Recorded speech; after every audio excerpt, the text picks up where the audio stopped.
Story as 6 people now face federal charges in relation to this week's Amber Alert. It's a disturbing case involving drugs, money, and threats to the 2 teens abducted at gunpoint and scared for their lives. But tonight, we've learned it was actually Aaron and Emma Blackwell's older half-sister Whitney who may have started this bizarre chain of events.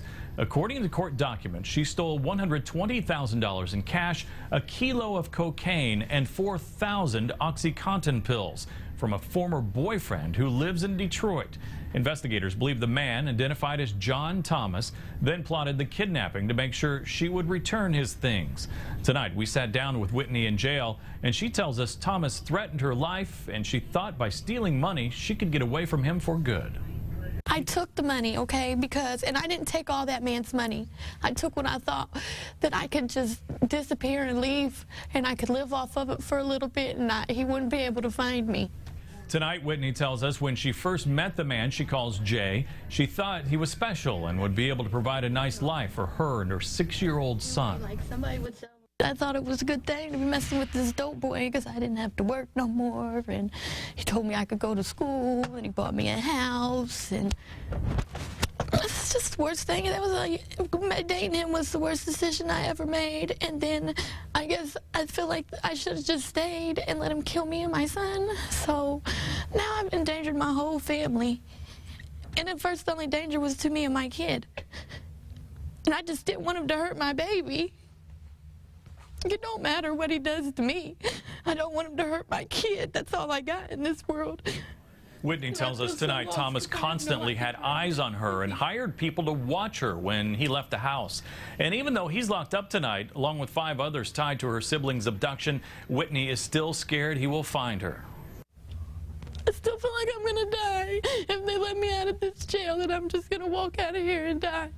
Well, then when I go to traffic court on Monday, I'm going to get killed in the courtroom. Like, yeah, I'm scared to death.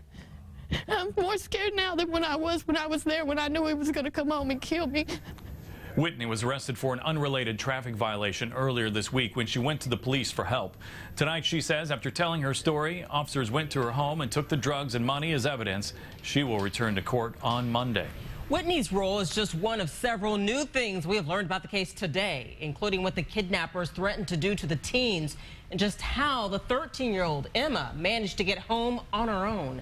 RTV6's Ebony Monet has been covering this story all week and joins us live now with the latest on what she's learned from prosecutors. Ebony? I have a copy of the federal indictment right here. It outlines the FBI investigation. It also details the conspiracy to commit kidnapping charges filed against 6 people. One of those people is John Thomas, a.k.a. Jay. He is the ex-boyfriend of Whitney Blackwell. Whitney Blackwell is the older sister of both Aaron and Emma Blackwell. And according to authorities, they believe he is the one who orchestrated the entire kidnapping plot. Investigators say the kidnappers made 8 ransom calls after the teens were taken. Investigators found 4 phones inside John Thompson's car, and they linked one of the phones to the phone that made the ransom calls. Other cell phones contained text messages about the kidnapping, including a text that read, "You are crazy. Her sister isn't going to give it money back, even if her whole family got wiped out." Aaron Blackwell was found in Detroit after a high-speed chase. His hands were still zip-tied, while Emma Blackwell, 13-year-old Emma Blackwell, says that she made it all the way back to Indianapolis alone after 2 kidnappers dropped her off at a Taco Bell in Dayton, Ohio. Now the 2 teenagers are back in Indiana in the custody of Child Protective Services, and those 6 people are facing these charges, and if convicted, they can face up to life in prison. Reporting live downtown, Ebony Monet, RTV6.